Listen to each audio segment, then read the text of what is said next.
This is Scott Tanker, your host with Lunch with the Boss. I hope you're doing well this beautiful day here in southern New Jersey. As you know, Lunch with the Boss is a great radio show, internet radio show, www.radiovisionnetwork.com. We'd love to have you watch us, visit us, join us every Thursday for me and for all the other shows. As hosts of Lunch with the Boss, what we try to do is talk to people who have been supervisors or who are bosses or owners of companies who have dealt with the issues of the employees and employer relationships. What we're trying to do is make that environment better by giving people the opportunity to tell us what works for them, what doesn't work for them, what works in their industry. And today we have a really special guest, Orlando Rivera. Orlando, how are you? Doing well. Thank you for having me. Yeah, welcome, and I'm glad you're here. Orlando, you have been doing lots of different things. I've known you for a few years now. You have lots of different talents. We're going to try to focus on some of the things that I believe are more employer oriented. I'd like you to tell us a little bit about your background. I know you're an attorney, but tell us a little bit about your background and how you got to the company, which, by the way, folks, is called Tannenbaum Business Brokers. They're professional business brokers since 1946.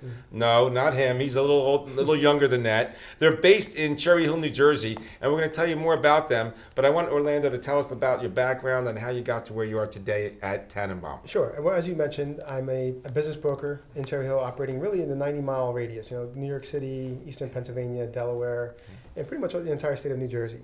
As a business broker, we help business owners sell their business when they're ready to do so, when that time comes around. Also, we help people who are looking to get into a business that are pre-existing, making income day one. So it really expedites the process of starting up a business, for example. Tannenbaum has been, as you mentioned, around for a very long time. Started with Phil Tannenbaum and Max Mylask in 1946. There have been many different iterations and ownerships. But currently, Paul Sheff today is the president of the office.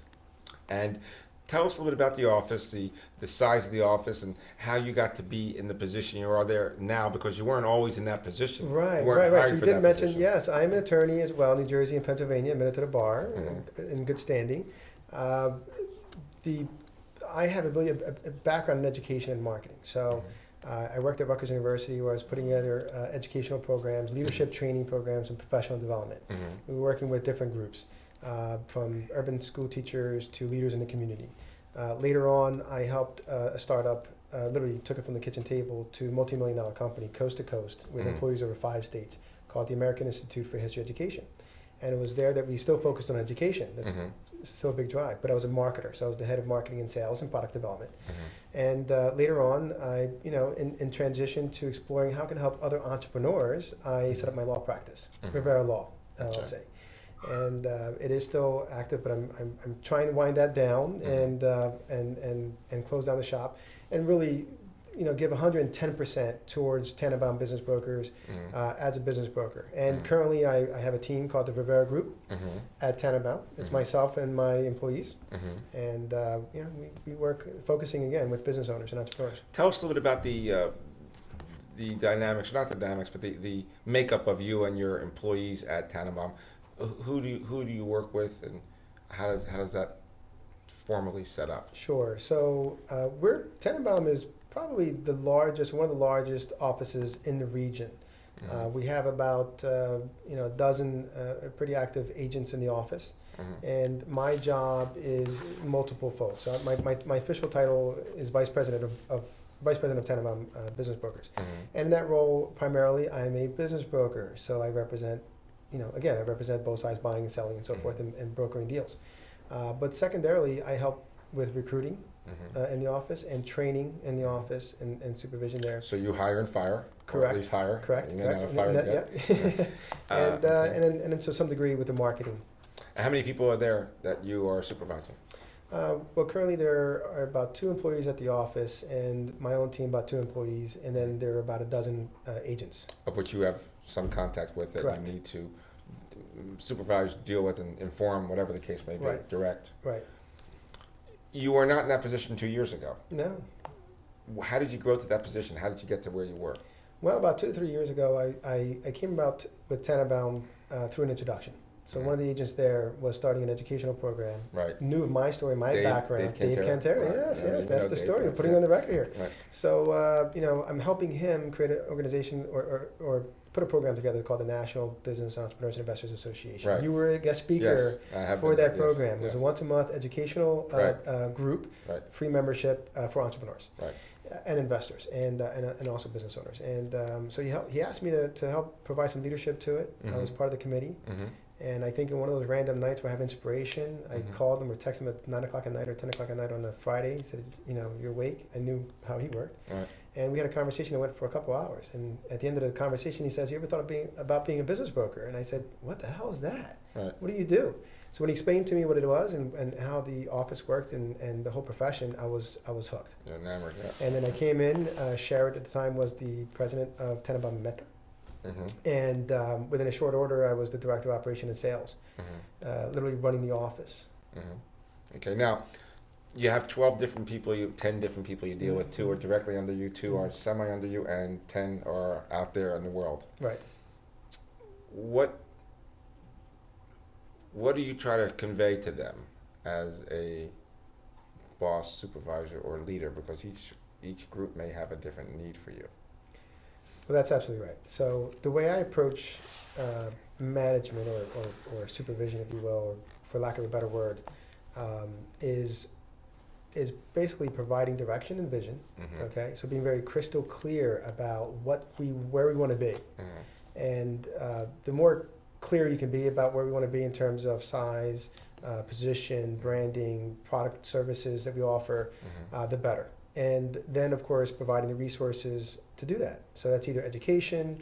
I'm really a big fan of continuing education. Always supporting my employees. If my employee has a problem or challenge, I'm there to support them in their job, not to direct and push and micromanage. I'm not a big fan of that. Okay. Do you put things in writing?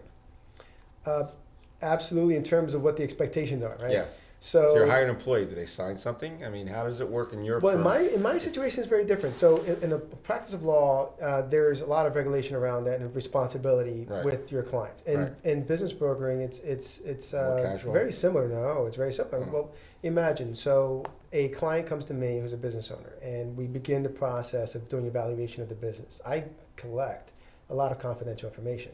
So we have tax returns, P&Ls, deeds, various things to support the write-up, and the valuation of the business. So as we're managing the information and keeping things confidential, it's very important that we have a confidentiality agreement with our employees. It's very important that we have certain standards in place to protect information. So how do you find those employees? How do you deal with that? What do you do? Well, I think I approach it the way most people do, which is through referral.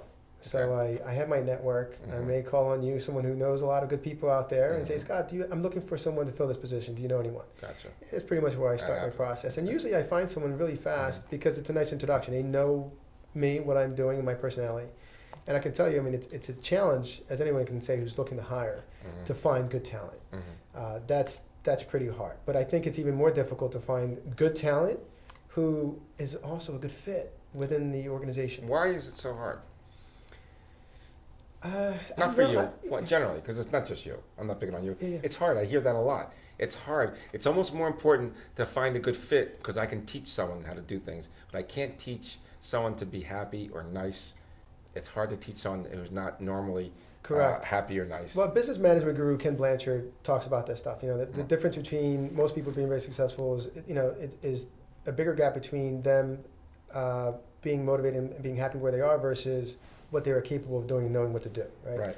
So it's much better to find someone you can trust, someone who has a good fit, and then train them along the way. As long as they have the passion, the motivation, to be there, and they're excited about it. But unfortunately, I don't think that really, that doesn't really happen all the time. But I think in terms of a challenge, it's almost like, I'll put it this way to use an analogy why there's a challenge, like dating, right? It's like getting married. So you imagine the success of businesses out there that have partnerships that actually succeed. It's the same as marriage. So it's the same when you're working. People don't look at it that way always. They're more short-sighted, I think, picking business partners than they are picking life partners. I agree.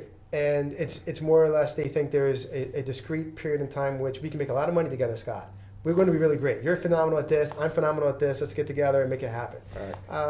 that doesn't, obviously, it's very Right. short-sighted, as you said. Right. But I think in terms of hiring and working together, it's absolutely important to have that there. And most people don't think about that. They really don't. I mean, you're going to spend a lot of time with each other. Yeah. I'm Yeah. not a fan with the joke of office wife and office husband. That kind I'm not a big fan of that. My wife, I don't think, likes that too much. But it's very close to that. So that's an analogy I'll use. Let's take a break. Here I'm with Orlando Rivera. He is Vice President of Tannenbaum Business Brokers. You really need to speak to Orlando. He has a tremendous amount of experience in the area. He's from this area. He is a law background. He has a great background in being a business broker, helping buyers and sellers get together. He does a lot of work off the cuff, meeting with people. But let's take a break right now and we'll come back. We'll give you more information about Orlando and talk a little bit more about what he can do. For independent living for seniors age 62 and over, People Inc. offers safe, maintenance-free apartments across Western New York. The affordable rent is income-based. For more information, call People Inc. Senior Living at 817-9090. Looking for a cooking oil with a light flavor and reduced absorption so food preserves its natural flavor? One with a high smoke point for stir-frying, sautéing, grilling, and baking? Then choose all-natural Pompeian 100% grapeseed oil, imported from France. Grapes have been a key ingredient of the healthy Mediterranean diet for years.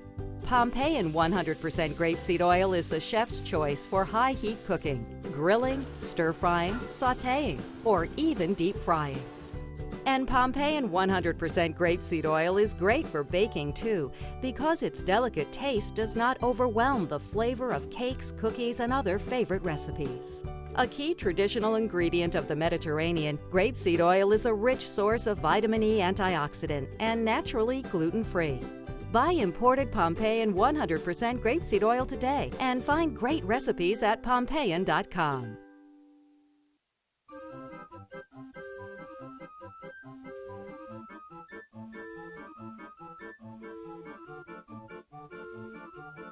Wait, don't let this happen to you. At Jan Fence, we're family owned and operated for over 50. Welcome back. This is Scott Tanker, host of Lunch with the Boss. I'm here with Orlando Rivera, who's Vice President of Tannenbaum Business Brokers. We've been talking about the dynamics between employees and employers and being a supervisor, Orlando. We talk about we have been talking about how hard it is to hire people and make sure that they have the right fit.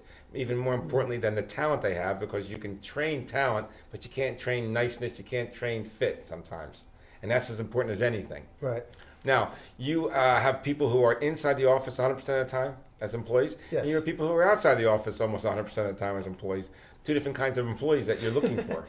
Two different kinds of Absolutely. people you're looking for. Different behavior. Right, different behavior. Different Now, expectations, yeah. what you said to me, what they expect from you as a boss, as a supervisor, someone who's clear, concise as much as possible, with direction, with motivation, that your door's always open.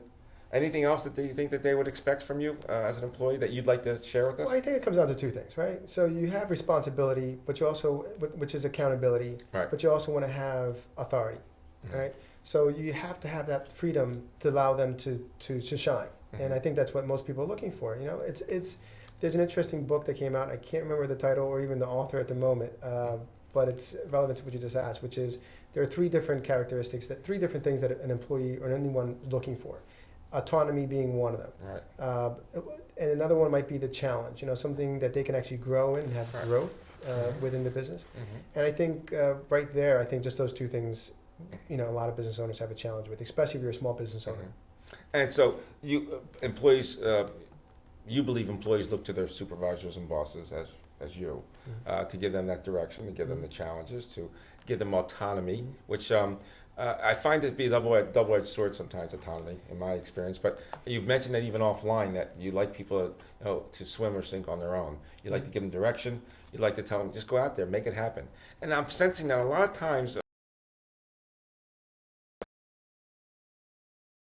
they lead their employees by virtue of how it worked for them when they were doing it.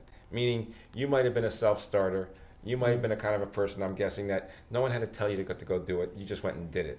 So Right. that your expectations are somewhat the same too. Right. And we all bring that to the table. When you're meeting with employees and you sense things are wrong, my guess is that you meet with them individually and you meet with them off the office floor if there's an issue you need Oh, to absolutely. deal with them? Of course. Do you Yeah. evaluate them on an annual basis? And is it written or is it social? Is it casual? How's that work for you? Well, my evaluations are ongoing daily, to be Mhm. honest with you. Mhm. No formal ones? That's informally, but Right. formally, I think a monthly thing is good. I'm actually much more active and aggressive than I think most in almost all regards. I mean, literally. I have a faster expectation of growth and performance, so I'm expecting more from my employees as well. Okay, now your pace of work, I know you work diligently, you work very hard, and you work very fast. Not everybody can do that. How does that work for you? You have employees who may fit, but they don't work as fast as Orlando. Well, They don't process as fast, right. So you have someone who has a slower pace, but gets it done good. gets it done, and has then there's a place for that person. Right? So those type of people are more of the detail-oriented Right, types. they need to be more detailed. And there's a role for that in the office, in every office. Especially. And yes. we need to be detail-oriented, Right. right? So we can't let things fall through the cracks. That Right. person is now responsible for that. Right, That person's happier in that position as well. having that responsibility. And right. when they perform better, they feel that momentum, that excitement around what they're doing. And I think then, you're able to do more as a group, as a team, as an office, and that's, as you said, is a kind of an important part, right? To think about Absolutely. what is their strengths, what are their weaknesses, and putting them in the right places. No, I often find that employees don't even know their own strengths. Sometimes they do, and they hide behind their strengths so much that you'd like to see them move out of that realm and take on some other stuff. But many times they're not, especially the younger ones, are not sure exactly what they're good at. I make a recommendation there. My background at Rutgers University, we put on together leadership programs, and we use a lot of assessment tools. You do? There are a lot of tools. Do you use them on your group today? If no, For because a lot of them whatever are very reason? expensive, and I'm not Right. big enough, right? So Right. something like the Right. Profile 360 Right. is something where you get an analysis or introspection of what the supervisor thinks of you, what your Right. employee thinks of you, Right. what your colleagues think of you. Right. And that's a nice 360, right? Right. So there's a lot of others like Myers-Briggs that we're all familiar Right. with when you're in college. Where's you could fit. There's Strength Finders. There's a gazillion of them. I mean, True Colors, Right. but there are a lot of free ones. So the Myers-Briggs is a good one where you can go online. You can do it for free. Right. There's several Get different something websites, done. and that's a nice. I've done that with my employees, and fill it out, and when we get together, we'll look at it, and it's pretty interesting when they look at something and they laugh about something like "this is me." It's not me like- telling them. right. It really does help. But And of it course, hits home. yeah. But those tests are not. They can't be the entire foursquare of who you are, right? Right. It's just an indicator, and most of these Right. assessments are. They help to figure out what your preferences are. How do you lean? Mhm. You can be organized. You can be a very organized person, but generally speaking, Scott prefers not to, right? Right. You have to Right. be the energy, creative Right. type, Right. so that's when we figure out where's our bandwidth, Right. and that's Right. very helpful, and that's used a lot with me in terms of having that conversation. Ladies and gentlemen, you really need to speak to Orlando about not only, I think, the business that you might want to sell or not sell, but oftentimes Orlando has been involved with employee-employer relationships, supervisor-employee relationships that I think you might find his input very important. I want you to give him a call sometime. His cell phone number is 609-790-9237. His office number is 1-800-662-9507, extension 1227. He's based right in Cherry Hill, New Jersey, really close to Route 295 and Route 70 here in Cherry Hill, New Jersey. Let's talk about the business that you're in. You deal with people who want to buy and sell businesses. You deal with people, sometimes they got to get employees to do that. I can only imagine, I know how helpful you've been to me, how helpful you've been to other people. So when someone wants to buy or sell a business, you must just attack them from all angles. Share with us what kind of things go on, either as a buyer or a seller, and how Orlando Rivera and his group approaches that, addresses that, and helps someone get to where they want to be. Sure. So from the buying side and selling side, it's slightly different, but the same steps. From the selling side, the business owners typically want to know what's the worth of my business, and that's where we begin, right? So at that stage, we're having a very intimate conversation about what's going on in the business, and then from that information and then the documentation, I will put together an evaluation. I get an idea of what the business is worth, and from there we begin. Depends on where we start, but typically we start with an listing engagement, and we engage as a client. Right. And then from there, of course, we go through the process of valuing the business, determining what we think we can do with it, and beginning to market it. Marketing has to be done confidentially, which is kind of an oxymoron, right? You want to reach as many people, but you can imagine what would happen to the business if, for some reason, the word got out, what the employees leaving, and the competition getting a little more aggressive, smelling blood, those kind of things. Yeah. So that's the big trick. And then also qualifying and screening buyers that are a good fit before we make the introduction and go to that next stage. But we basically facilitate the entire process from the beginning to settlement. On the buying side, it's a little different. We're going to take a break. Sure. I'm getting a little nod from our Jesse, our producer. Jesse, sorry about that. We're going to take a break. Orlando, hold that thought. Ladies and gentlemen, Scott Tanker, host of Lunch with the Boss. I'm with Orlando Rivera, who's a vice president of Tannenbaum Business Brokers, and he's in the process of telling us how to buy and sell businesses. We'll be right back. Years, providing a wide choice of fencing. Why wait online at the big box store? Just call Jan Fence. Ask about our Easy Fence to Go products by Active Yards, the first truly do-it-yourself fence product. At Jan Fence, we always do what we say. Come see us today. Step into an extraordinary world that will excite your senses.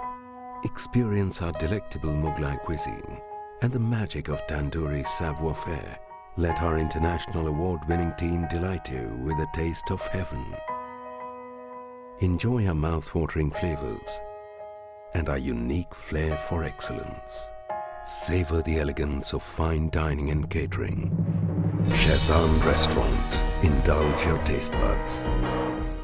In a world where bankers have lost all interest, where robots and fat cats rule our fortunes, one woman will stand up and strive to do the impossible. Be treated like a person. Friends and neighbors will join her quest. Ordinary people will band together against the forces of corporate greed. And together they will form Philadelphia Federal Credit Union, already in a neighborhood near you. Imagine the finest hand-selected USDA prime steak you'll ever have. The freshest line-caught seafood, our Wine Spectator award-winning wine list, and soul-satisfying desserts. Bring that together with the perfect date, the winning business deal, a memorable family celebration.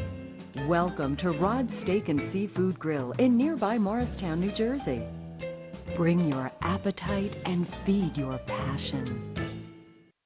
Your credit score is yours, and at Experian Credit Expert, we want to help you really use it. With access to helpful Experian experts over the phone and online, we can help you use it to get a better idea of what info the banks have on you. Use it to get more choice of mortgages. Use it to make your money go further. Take the next step to improving your financial future with your free 30-day trial at Experian.co.uk.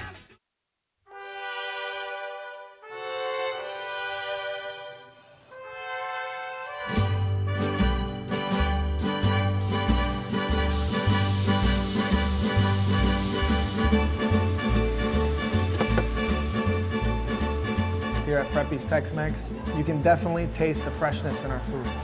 You should definitely come to Freppi's because it's a great place. You can bring your family, very kid-friendly. All my servers are amazing, friendly people. Everyone here is just happy to serve, and I think it shows. The thing that sets us apart is the quality and freshness of our food. And I think once you try it, you'd be coming back. I'm Joe DeSario, co-owner of Freppi's Tex-Mex in Plainfield, New Jersey.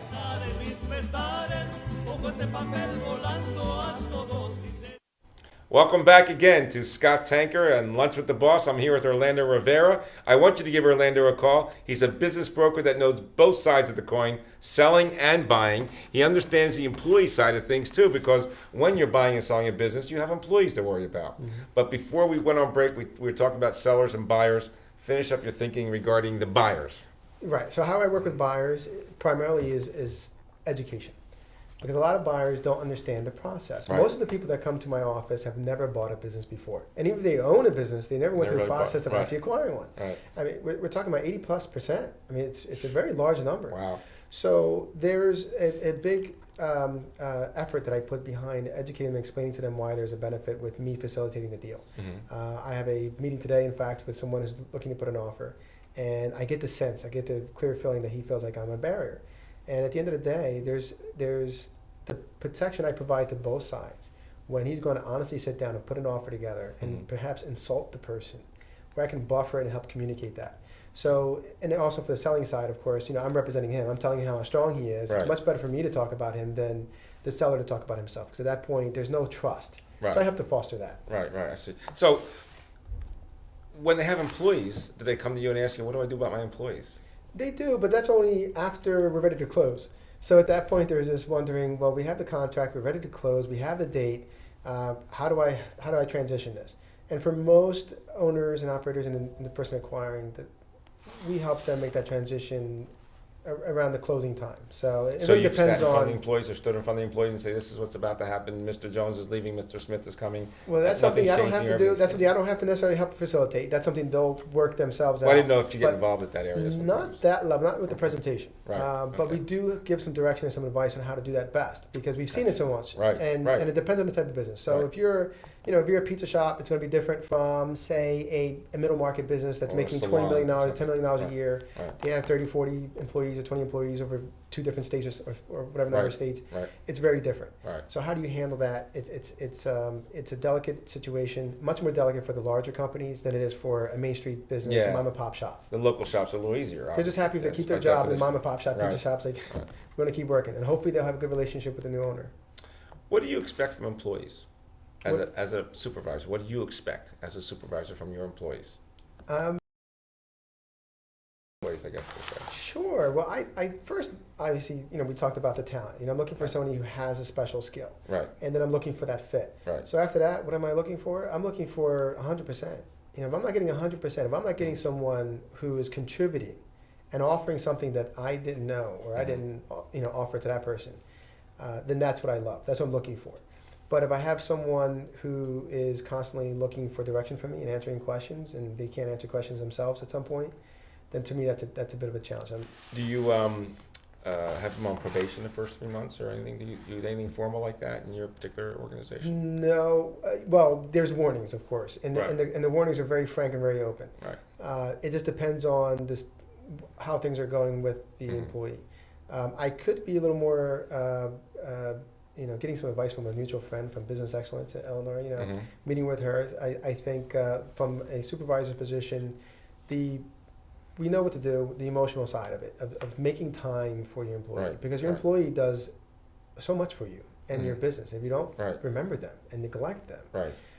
not that I'm saying that I'm neglecting my employee, but just thinking about, hey, what can we do to inspire? What can we do for a professional? What can we do to experience education? Right. Right. How can we communicate and keep the lines clear? Right. I think that's my challenge, actually, my biggest looking back in terms of what would I do better is learning how to let someone go sooner. Because I'm the type of, They didn't work out. they didn't work out. And That's probably not an abnormal. No, not reaction. I think everybody probably holds on to the hope that it would be better. I was going to ask you, what's one of your weaknesses, and you really just answered it for That's me. One it, of them is that yeah. you're loyal to a fault sometimes. You just really want someone to work out so bad that you're willing to overlook things until they really just. I never overlook it. I never do that. Well, not overlook I it, tolerate it, I guess. I believe that everyone has potential to perform. Everyone. So if you came in my fold and we're working together, I'm looking to help you as much as I can. Right. But at some point when I realized that I'm putting so much energy into this person that It's exhausting. It's right. exhausting. I could have done the other work and kept the momentum going in that realm, Right. and nothing's getting done while I'm talking to someone, not doing. And you got to get rid of that. Then that has to go. And recognizing that earlier is very important. You're a busy guy. You have a young baby. You just had a baby a week or so ago. Congratulations. Thank you. Employees sometimes have the same situation. Mm-hmm. And sometimes I got to take the baby to the doctor and this and that. Mm-hmm. So you've seen that stuff. Mm-hmm. You realize that life isn't just about being at work. Sometimes you got to take care of home so that when you're at work, you're at work. Right. And you probably recognize that yourself. Absolutely. Are your policies in writing? Your vacation and sick policies? They are. Okay. Yeah, we good. have to have a contract and things in place. Yes. Tell me something about how you get to a certain point in life and you realize who you are and how you act and who you are and how you lead people. Mm-hmm. And you realize people help you formulate that person that you are. So in other words, I guess the question I'm asking in one sense is, who are your role models, your books, your movies, your parents? Who helped you become the person that gives you the principles that you have and the drive and the direction that you now have? There's no one particular person. Honestly, I look around and I see the extreme gifts that people have, and I aspire to acquire that. So, Scott, for example, you're a role model for me, believe it or not. So, I never told you in person. You got some very bad taste, buddy. So this is kind of an on-tape confession here. But no, it's taped. It's taped, buddy. And we're going to tape that again and again and again. Play that again for me, will you please? Yeah. So what do I admire about you, right? So you have a number of great gifts, a lot of talent. I think, I don't have to enumerate them. I think a lot of people can talk about it. I won't embarrass you. I won't embarrass you here. Yeah, please. But there's a number of things that I see what you do and how you do it, and I can adopt that. So I learn from people who learn that they do some things very well. So you can find something that's exceptional and pick it up. That's how I do it. When you were younger, though, even before me, because there must have been before me. Well, no, that's interesting. So I did the opposite. My situation was very different. I grew up and was born in the city of Camden. My parents were babies themselves. 16-year-old mother when I was born. My father was a teenager at the age of 18. Right. And it was the typical the typical high school. I was going to say the Camden story of the urban setting. So we have drugs, we have violence, we have alcoholism, we have abuse, we have violence, we have all these different children at a young age. I'm the eldest, so I was helping to take care of my younger siblings. So there, I didn't have a lot of good examples, but what I did learn was I learned from other people's mistakes. So from a very young age, I was smart enough to know that when my father was not, was what they call in psychology, external and internal locus of control. So there are certain people out there who believe that luck is what drives their future. And there's others who believe, like entrepreneurs, who I love and I'm attracted to, working with and helping. They make it happen. They believe that they are in control of their future. Right. So my father had that naturally. He's like, lucky bum, that kind of thing. And for me, I was like, no. I learned the opposite. So it was very different. Well, I always think that it's almost as important in learning what not works as it is to learn what does work.